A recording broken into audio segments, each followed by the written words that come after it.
अस्सलाम वालेकुम, welcome to graphics online. कैसे हैं आप सब लोग? उम्मीद है ठीक ठाक होंगे, खैरियत से होंगे। जनाब, आज है हमारी क्लास नंबर 13 जिसमें हम देखेंगे शेपर टूल्स। जी बिल्कुल, आज हम शेपर टूल्स की प्रैक्टिस करेंगे और देखेंगे इलस्ट्रेटर पे शेपर टूल से हमें क्या क्या एडवांटेजेस है।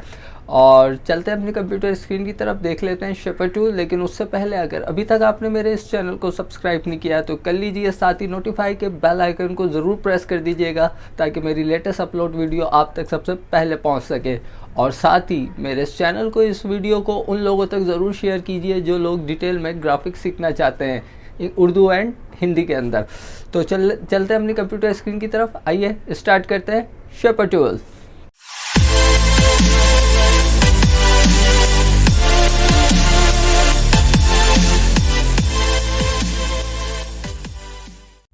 जी जनाब, तो आ गए हम अपनी कंप्यूटर स्क्रीन की तरफ। आज का हमारा टॉपिक है क्लास नंबर 13 में शेपर टूल। तो देख लेते हैं आज हम अपने शेपर टूल को।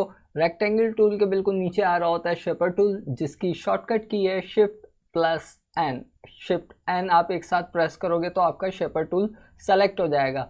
मैं आपसे पहले कह चुका हूँ, तमाम टूल अपने नाम से ही अपनी पहचान को जाहिर कर देते हैं। ये शेपर टूल है, हमारी बेसिक शेप्स बनाने के काम आता है। पहले हम बेसिक शेप्स किस तरह बनाते थे? हम सिंपल रेक्टेंगल टूल से रेक्टेंगल सेलेक्ट करते थे और इस तरह ड्रैग करके रेक्टेंगल ड्रॉ कर लेते थे। शिफ्ट की मदद से हम परफेक्ट स्क्वायर ड्रॉ कर लेते थे। हमें इलिप्स टूल की मदद से हम इलिप्स भी बना लेते थे, इलिप्स टूल को सेलेक्ट करके इस तरह से, ठीक है।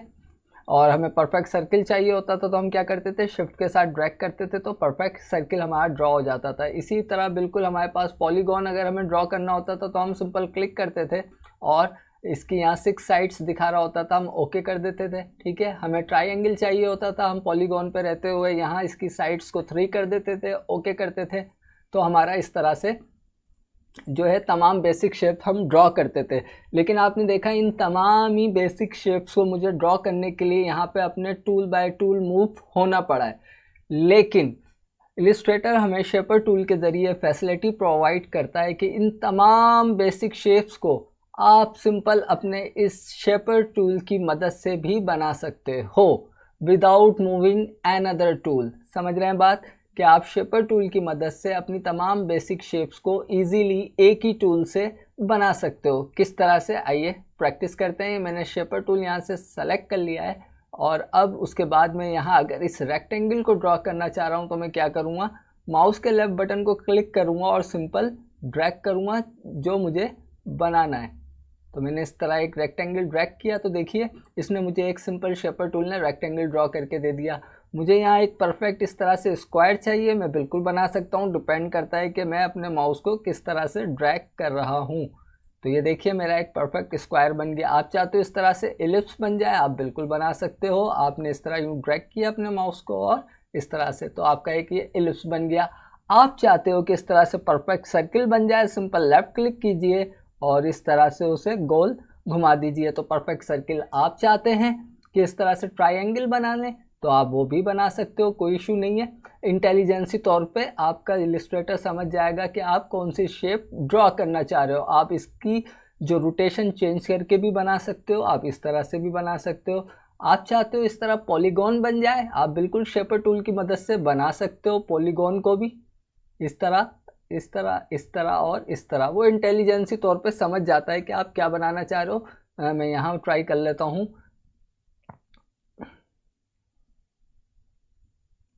तो वो समझ जाता है कि आप इंटेलिजेंसी तौर पे क्या बनाना चाह रहे हो। तो शेपर टूल की मदद से आपने देखा, आपने तमाम ही अपनी बेसिक शेप्स को without moving another tool तमाम ही बेसिक शेप्स आप ड्रॉ कर सकते हो। डिपेंड करता है आपकी प्रैक्टिस पे कि कितनी आपने प्रैक्टिस की है, जो आप अपने माउस की मूवमेंट से अपनी डिज़ाइन जो है वो क्रिएट कर सकते हो। सेम इसी तरह आप चाहते हो 45 डिग्री के एंगल से आपकी शेप्स क्रिएट हो। मतलब अगर मैं स्क्वायर 45 डिग्री के एंगल से बनाना चाहता हूँ, जिस भी रोटेशन में मैं इधर से चाहता हूँ तो मैं इस तरह और कुछ इस तरह ड्रॉ करूँगा तो देखिए उसने खुद मेरा 45 डिग्री के एंगल पे एक स्क्वायर बना दिया, ठीक है। मैं इस तरफ से बनाना चाहता हूँ तो मैं इस तरफ से इस तरह ड्रैग करूँगा और ऐसे छोड़ दूँ तो वो इस तरह मुझे 45 डिग्री के एंगल से भी मेरी रोटेशन के साथ जो है मेरी बेसिक शेप बना के दे रहा है। आप इसी तरह इलिप्स 45 डिग्री के एंगल से चाहते हो, आप बिल्कुल बना सकते हो। आपने इस तरह इलिप्स को ड्रॉ कर लिया, ठीक है।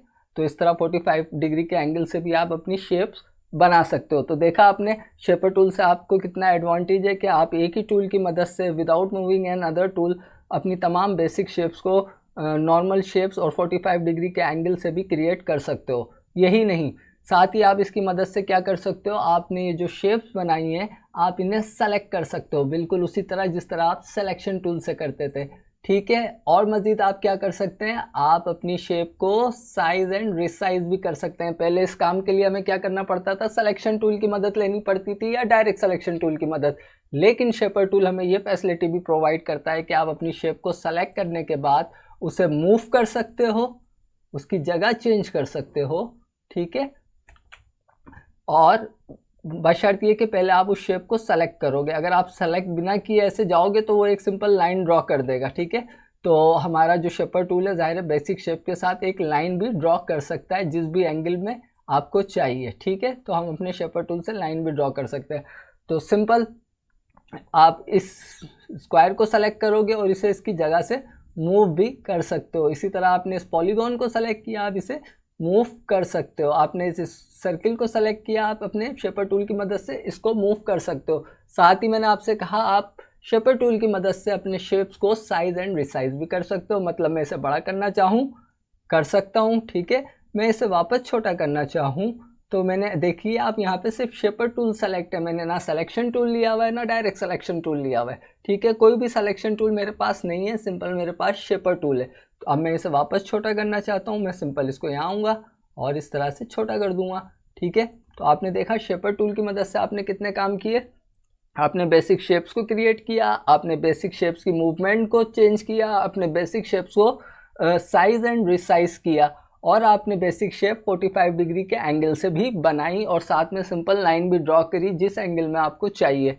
बात यहीं ख़त्म नहीं हो जाती है। आप अगर चाहते हो कि आप अपनी इन शेप्स में मॉडिफिकेशन करो तो आप बिल्कुल अपनी उन शेप्स में मॉडिफिकेशन भी कर सकते हो। जैसे मेरा यहाँ परफेक्ट सर्किल बना हुआ है, मैं इसमें मॉडिफिकेशन चाहता हूँ। मेरा यहाँ देखिए शेपर टूल ही सेलेक्ट है, मैंने सिंपल अपने सर्किल को सेलेक्ट किया और यहाँ देखिए मैं थोड़ा जूम करूँ तो आपको यहाँ पे ये एक छोटा सा सर्किल के यहाँ स्क्वायर नज़र आ रहा है। जैसे मेरा माउस इसके ऊपर आता है तो देखिए मेरे माउस के नीचे एक शेप सी बनी हुई आ रही है। इसका मतलब ये है कि अगर मैं इस सर्किल को यहाँ पे क्लिक करके इंक्रीज यूँ की तरफ या नीचे की तरफ करूँगा तो मेरी यहाँ से शेप जो है वो चेंज होना शुरू हो जाएगी। करके देख लेते हैं। मैं इसको यहाँ पे क्लिक करके रखता हूँ और नीचे की तरफ यूँ ड्रैग करता हूँ तो देखिए आपने शेपर टूल की मदद से अपनी शेप को रीडिज़ाइन किया। आपका एक सिंपल सर्किल था तो आपने उस सर्किल को इस तरह से चेंज कर लिया।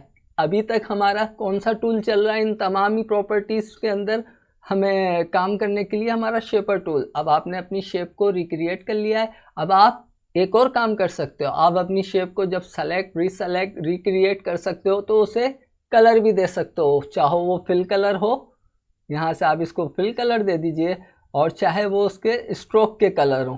तो ये तमाम ही चीज़ें आप किस टूल की मदद से कर रहे हैं, सिंपल अपने शेपर टूल की मदद से। तो उम्मीद है यहाँ तक आपको बात क्लियर हो गई होगी कि शेपर टूल हमारे किन किन काम में आता है। लेकिन यहीं बात ख़त्म नहीं हो जाती है। शेपर टूल का बस इतना ही काम नहीं है, अभी तो शेपर टूल में बहुत कुछ है जो आपको बताना है। आइए यहाँ से आगे की तरफ मूव करते हैं और देख लेते हैं शेपर टूल की मज़ीद क्या हमारे पास प्रॉपर्टीज़ हैं और ये मज़ीद हमारे किन किन कामों में आएगा। मैं इन सबको सेलेक्ट करके डिलीट करता हूँ। आप सभी जानते हैं उसका क्या प्रोसेस है। कंट्रोल ए, तमाम ही शेप सेलेक्ट एंड कीबोर्ड से डिलीट की प्रेस करके डिलीट, डी प्रेस करके मैं अपने इनको जो है मेरे फिल एंड स्ट्रोक इन्हें डिफ़ॉल्ट कर देता हूँ डी से। ठीक है, और अब हम देख लेते हैं कि हम शेपर टूल की मदद से और क्या कर सकते हैं। मैं एक स्क्वायर बनाता हूँ। शेपर टूल ही मैंने सेलेक्ट किया हुआ है और एक स्क्वायर बना रहा हूँ। ठीक है, ओ ये गलत हो गया है। मैं इस तरह से एक स्क्वायर बनाता हूँ, ये मेरा एक स्क्वायर बन गया। एक मैं सर्किल बनाता हूँ, ठीक है, इस तरह से, ठीक है, और एक मैं बना लेता हूँ पॉलीगॉन। ठीक,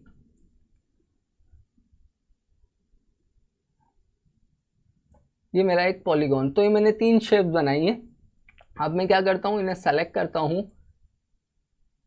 ये शेप जो है ये मैं आपको बता चुका हूँ, जो शेप सबसे पहले बनेगी वो सबसे बैक पर होगी, और जो उसके बाद बनेगी वो उसके फ्रंट पे, और जो उसके बाद बनेगी वो उसके फ्रंट पे। तो ये चीज़ें आपको क्लियर है। हम इनकी यहाँ पे कलर चेंज कर देते हैं। मैं इसे ग्रीन कलर दे देता हूँ यहाँ पे, या कोई सा भी आप दे दो, ग्रीन ना भी दो, और इसको मैं येलो कर देता हूँ, ठीक है। और इसको मैं क्या दें, रेड दे देते हैं, ये वाला रेड, ठीक है। सिर्फ अभी हम बात समझ रहे हैं। और इसको मैं इधर लाके इस तरह से रख देता हूँ। तो ये मैंने इस तरह यूँ रखे कि आप बात समझ सकें। ये शेप सबसे पहले है, देखिए मैंने शेपर टूल ही सेलेक्ट किया हुआ, उसी की मदद से मैं सारे काम कर रहा हूँ। ये जो सिलेक्शन कर रहा हूँ मैं थोड़ा जूम और कर दूँ तो, और ये मेरी शेप ग्रीन के ऊपर है, मतलब मेरा ये पार्ट सबसे बैक पर है, ये पार्ट मिडिल पे, और ये पार्ट टॉप पे है। अब हमारे पास शेपर टूल हमें एक ऑप्शन, अच्छा मैं एक तो इन सबको जो है यहाँ से सेलेक्ट करके इनके स्ट्रोक को बंद कर देता हूँ। तो उसके बाद शेपर टूल में सेलेक्ट कर लेता हूँ। तो शेपर टूल हमें एक फैसिलिटी देता है कि जो हमारी ओवरलैपिंग शेप होती है, ओवरलैपिंग का मतलब जैसे ग्रीन के ऊपर येलो है और येलो के ऊपर ये जो हमारा रेड है, तो ये मतलब एक शेप के ऊपर दूसरी शेप ओवरलैप हो रही है, तो इसको ओवरलैपिंग कहते हैं। तो शेपर टूल की मदद से हम अपने ओवरलैपिंग एरिया को रिमूव भी कर सकते हैं, मर्ज भी कर सकते हैं दूसरी शेप के साथ, और माइनस भी कर सकते हैं हमारी इन तमाम शेपों को एक दूसरे के साथ। किस तरह, आइए देख लेते हैं। एक अब आप अगर ये चाहते हो कि ये जो आपका ग्रीन एरिया है, ठीक है, और ये येलो एरिया है और ये रेड एरिया है, इनमें से हमें कुछ चीज़ों को माइनस करना है, यानी कि इन तमाम शेप से अलग करना है, और कुछ चीज़ों को इन तमाम शेप्स के साथ मर्ज करना है। तो जैसे कि अगर मुझे चाहिए, मुझे ये येलो पार्ट नहीं चाहिए इस शेप के अंदर, तो मैं क्या करूँगा, सिंपल मैं अपने माउस से लेफ़्ट क्लिक करूँगा इस येलो पार्ट पे रहते हुए, और अब अपने माउस को इस तरह से स्क्रिबल करूँगा, ठीक है। स्क्रिबल के मायने लिखने के होते हैं शायद, या इस तरह से मैं यूँ समझ लीजिए ड्राइंग करूँगा, स्क्रिबल करूँगा, ठीक है। जैसे ही मैं इसको स्क्रिबल करके यहाँ से अपने माउस के लेफ्ट बटन को रिलीज करूँगा तो देखिएगा क्या होगा। ओहो, हुआ नहीं, ये होगा। क्या हुआ कि मेरी ये ग्रीन शेप्स के ऊपर येलो शेप्स थी, ठीक है, वो यहाँ पे इसके साथ मर्ज हो गई, लेकिन सेंटर के अंदर से वो शेप मेरी रिमूव हो गई। फ्रंट के ऊपर ये था, ठीक है, ये अपनी जगह पे रहा, लेकिन यहाँ के बाद जो मेरी शेप थी वो यहाँ से रिमूव हो गई, स्क्रिबल हो गई, माइनस हो गई। नहीं बात समझ में आई? अभी मैं आपको समझाता हूँ। आप चाहते हो इस येलो एरिया से, इस येलो सर्किल से आपका ये जो ग्रीन पार्ट है ये ख़त्म हो जाए, लेकिन सिर्फ इसका वो एरिया ख़त्म हो जो इस सर्किल से बाहर की तरफ है। अगर आप इसे यहाँ इस तरह स्क्रिबल करोगे तो अब आप देखना आपका ये ग्रीन पार्ट जो है, जो इसके बाहर था, वो यहाँ से स्क्रिबल हो गया, माइनस हो गया। यूँ समझ लीजिए सर्किल की बैक पे जो शेप थी वो सर्किल से माइनस हो गई। लेकिन अगर आप ये चाहते हो कि मेरा ये सर्किल जो ग्रीन के ऊपर आ रहा है ये यहाँ से माइनस हो जाए, बाकी मेरा ये ग्रीन पार्ट रह जाए, तो अब आप क्या करोगे, यहाँ से थोड़ा इसे मैं जूम करता हूँ, इस सर्किल को यहाँ पे स्क्रिबल करोगे अपने माउस की मदद से, तो अब क्या होगा कि ये जो मेरा एरिया है जो स्क्वायर के ऊपर है सर्किल का, वो माइनस हो जाएगा स्क्वायर पर से। इस तरह से बात समझ रहे? तो इस तरह आप अपनी ओवरलैपिंग शेप को अपनी अनदर शेप के साथ माइनस भी कर सकते हो, यानी कि ख़त्म भी कर सकते हो, और उसके साथ मर्ज भी कर सकते हो। जैसे कि अगर मुझे इस शेप के अंदर ये जो रेड एरिया इतना ओवरलैप हुआ हुआ है, इसके साथ इंटरसेक्ट हुआ हुआ है, यूँ कह लीजिए कि मेरा जो पॉलीगॉन है वो सर्किल के साथ इंटरसेक्ट हुआ हुआ है, मैं उस पॉलीगॉन का जो आउटर साइड है, मतलब ये तमाम साइड, इसको मैं यहाँ से रिमूव करना चाह रहा हूँ, तो मैं क्या करूँगा, आउटर साइड पे अपने माउस से स्क्रिबल करूँगा इस तरह, और सिंपल। तो अब क्या हुआ, और इसी तरह अगर मैं अपने इस एरिया को चाहता हूँ येलो वाले को, तो मैं इससे स्क्रिबल करूँगा और ये सिंपल। तो अब आप देखो मेरी कुछ इस तरह की एक शेप जो है डिज़ाइन हो गई, ठीक है। यहाँ तक बात हो रही है इन शेप्स को माइनस करने की, लेकिन अगर आप चाहते हो कोई शेप आपकी शेप के साथ मर्ज हो जाए, मतलब दो शेप आपस में मिलके एक शेप बन जाए, तो इस बार आप क्या करोगे, आपको इस रेड के साथ, ठीक है, इस वाले पार्ट को भी प्लस करना है। तो अब आप क्या करोगे, ये बाहर से स्क्रिबल करते हुए इस इंटरसेक्ट एरिया के अंदर आ जाओगे। तो ये क्या हुआ, पूरा का पूरा कट हो गया, मर्ज नहीं हुई। मैंने जान के ऐसा किया ताकि आप बात समझ सको। आपको इस सर्किल के साथ इंटरसेक्ट करना है, लेकिन जब तक आप यहाँ लाके इसे छोड़ देते हो तो वो समझता है कि ये इस पूरी शेप को डिलीट करना है, अभी उसे सर्किल का पार्ट नहीं मिला। जैसे ही मैं इसको सर्किल के ऊपर ले आऊँगा तो अब क्या होगा, मेरा रेड वाला पार्ट इस येलो सर्किल में मर्ज हो जाएगा। तो अब आप देखोगे तो मेरी ये एक पूरी शेप बन गई है, और क्योंकि मेरा ये पॉलीगॉन इस सर्किल में कन्वर्ट होके एक शेप बन गया है, तो जो मेरे पॉलीगॉन का कलर था वो ऑटोमेटिकली मेरे सर्किल के अंदर इन्वॉल्व हो गया, यानी कि फिल हो गया। तो बात समझ रहे हैं, इस तरह से आप अपनी शेप्स को दूसरी शेप्स के साथ जो है वो मर्ज भी कर सकते हो और माइनस भी कर सकते हो। तो इस तरह से, इसी तरह अगर आप चाहते हो आपकी ये शेप इसके साथ मर्ज हो जाए, बिल्कुल हो सकती है। तो देखिए अब कुछ इस तरह का आपका एक डिज़ाइन बन गया है, और आप चाहते हो कि कंटिन्यूसली एक शेप हो जाए, तो अब ये आपकी पूरी एक शेप कुछ इस तरह से ड्रॉ हो गई है। बात समझ रहे हैं, अब ये आपकी एक शेप बन गई है। तो स्क्रिबल के ऑप्शन से आप शेपर टूल की मदद से ये तमाम काम भी अंजाम दे सकते हो। आप इससे अच्छे अच्छे से डिज़ाइन बना सकते हो, कोई ऐसा इशू नहीं है, ठीक है। और उसके बाद आप इसे कलर भी चेंज कर सकते हो। आप इसको यहाँ पे अगर ये कलर देना चाहो तो आप दे सकते हो, सिंपल है। तो देखा आपने, इस तरह से आप इसके स्ट्रोक को, यहाँ से आपने स्ट्रोक बंद करना है, आप बंद कर दीजिए। तो अब आप देखें, आपने इस तरह एक डिज़ाइन क्रिएट कर लिया।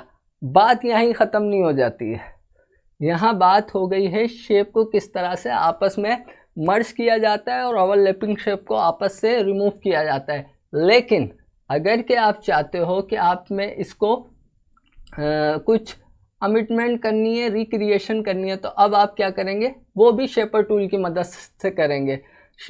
उसका क्या तरीका, आपने इस शेप को जब क्रिएट कर लिया है, पहले आप बाहर क्लिक कर लें। अच्छा, ये याद रखिएगा, जब आपका काम हो जाए आप किसी भी आर्ट बोर्ड के वाइड एरिया पे क्लिक करके बाहर आ सकते हो, और आपको दोबारा उसमें एंटर करना। आपने सेलेक्ट किया, अब आप चाहते हैं मुझे इसमें रिक्रिएशन करनी है, मुझे कुछ ये ग्रीन पार्ट को और अंदर की तरफ लाना है और रेड पार्ट को थोड़ा सा बाहर ले जाना है। तो उसके लिए क्या है कि देखिए, जब आप इसे सेलेक्ट करोगे शेपर टूल से, तो यहाँ पे एक इस तरह से बॉक्स बना आ रहा है। मेरा माउस को देखिए, ये देख रहे हैं आप मेरे माउस को, यहाँ पे देखिए एक एरो का निशान है। जैसे ही मैं इस पर क्लिक करूँगा तो अब मैं आ गया हूँ कंस्ट्रक्शन मोड पे। कंस्ट्रक्शन मोड नाम से जाहिर है कि मतलब अब मैं यहाँ पे मज़ीद इसमें एडिटिंग कर सकता हूँ। मैंने क्या कहा कि मैं इस ब्लू शेप ग्रीन वाले पार्ट को थोड़ा अंदर लाना चाह रहा हूँ, तो मैं क्या करूँगा, इसे सेलेक्ट करूँगा इस तरह, ठीक है। और जब मैंने इसे सेलेक्ट कर लिया तो अब मैं इसको इस तरह मूव कर लूँगा, ठीक है, अंदर की तरफ, ठीक है। इस वक्त मैं कंस्ट्रक्शन मोड पे हूँ। इसी तरह अब मुझे इसको भी थोड़ा अंदर की साइड लाना है, मैं अब इसे सेलेक्ट करूँगा, ओह सॉरी, यहाँ से पहले इस पर क्लिक, उसके बाद जिस शेप को मुझे सेलेक्ट करना है उसको सेलेक्ट, ठीक है। और उसके बाद इसको भी मैं अंदर की साइड थोड़ा ले आता हूँ, ठीक। और आपको इसका कलर चेंज करना है, आप यहाँ से इस बार इसको सिंपल यहाँ से कलर दे दो जिस शेप का आपको कलर चेंज करना है। और मैंने कहा इस मोड से आपको बाहर आना है तो क्या करना पड़ेगा, बाहर की तरफ क्लिक करना पड़ेगा, तो आप इस मोड से बाहर आ जाओगे। तो अब आप समझ गए होंगे कि किस तरह से आप शेपर टूल की मदद से डिफरेंट शेप बना सकते हैं, डिज़ाइन बना सकते हैं। तो ये आपने एक सिंपल डिज़ाइन बनाया अपनी बेसिक शेप की मदद से, किस तरह आपने माइनस फ्रंट किया, माइनस बैक किया, आपस में इन शेप्स को मर्ज किया। तो ये तमाम ही काम जो हैं आप एक अपने शेपर टूल की मदद से कर सकते हैं। इसको लाइव पाथफाइंडर भी कहा जाता है। पाथफाइंडर की क्लास मैंने अभी आपकी ली नहीं है, इंशाल्लाह मैं सोच रहा हूँ आज शेपर टूल की क्लास हुई है, नेक्स्ट क्लास हम पाथफाइंडर की रखते हैं। जब हम पाथफाइंडर की क्लास को रखेंगे तो आप ये माइनस फ्रंट और माइनस बैक एंड मर्ज और यूनाइट और इन चीज़ों को समझ सकोगे। तो बेसिकली ये हमारा पाथफाइंडर का भी काम कर रहा होता है। इंशाल्लाह नेक्स्ट क्लास हम पाथफाइंडर की रखते हैं, फिर नेक्स्ट टूल की तरफ मूव करेंगे, ठीक है। तो यहाँ तक बात क्लियर है। एक छोटी सी हम अगर इस पर ड्राइंग बना के और मज़ीद आपको प्रैक्टिस कराऊँ ताकि आपको ये बात स्क्रिबल वाला ऑप्शन दोबारा से समझ में आ जाए। तो इस बार मैं सिंपल ऐसा करता हूँ हम एक सर्किल चांद बनाते हैं, चांद। ये हमने एक सर्किल बनाया, ठीक है। ठीक, उसके बाद मैंने इसे सेलेक्ट किया, और एक चीज़ और, शेपर टूल की मदद से आप कॉपी भी कर सकते हो अपने ऑब्जेक्ट की। मैंने सिंपल एक चांद बनाया शेपर टूल, एक सर्किल बनाया शेपर टूल की मदद से। उसके बाद मैंने इस सर्किल को सेलेक्ट किया, ऑल्ट की प्रेस की, और सिंपल इसे आगे इस तरह से रख लिया। अब मेरे पास दो सर्किल हैं, ये सर्किल इसके बैक पे है ये वाला, और ये सर्किल इसके फ्रंट पे। आप देखो मेरा सिर्फ इस वक्त यहाँ पे देखो शेपर टूल ही सेलेक्ट है, ठीक है। तो अब मुझे चांद बनाने के लिए क्या करना है, मुझे इस एरिया को रखना है, नीचे वाले सर्किल के इतने पार्ट को, और ऊपर वाले सर्किल को यहाँ से ख़त्म करना है। यहाँ से ख़त्म करना है कहाँ तक, यहाँ तक। तो उसके लिए मैं क्या करूँगा, स्क्रिबल यूज़ करूँगा। वो किस तरह से, मैंने इसको बाहर से स्क्रिबल किया और यहाँ तक कर दिया। तो अब आप देखो मेरा एक चांद क्रिएट हो गया। तो आपने कितने इजी तरीके से एक चांद को जो है वो क्रिएट कर लिया। और मैं दोबारा चाहूँ इसको रोटेट कर सकता हूँ, ठीक है। मैं इसके यहाँ से स्ट्रोक को बंद भी कर सकता हूँ। तो अब आप देखिए मेरा एक चांद है, मैं इसको चांद जैसा कलर तो नहीं दे सकता। अच्छा देखिए मेरी जैसे मैंने यहाँ पे स्ट्रोक को कलर दे दिया तो पीछे मुझे बता रहा है जो मेरी ओरिजिनल शेप्स थी वो ये थी, ठीक है। तो इस तरह से आप इसके स्ट्रोक को जो फिल को जो कलर देना चाहते हो वो दे सकते हो, ठीक है। तो इस तरह से आपने एक अपनी शेप क्रिएट कर ली जो कि है, और आप चाहते हो ये अब आपकी शेप जो है, एक चीज़ मैं आपको बता रहा हूँ, ये एक अब शेप में क्रिएट हो जाए।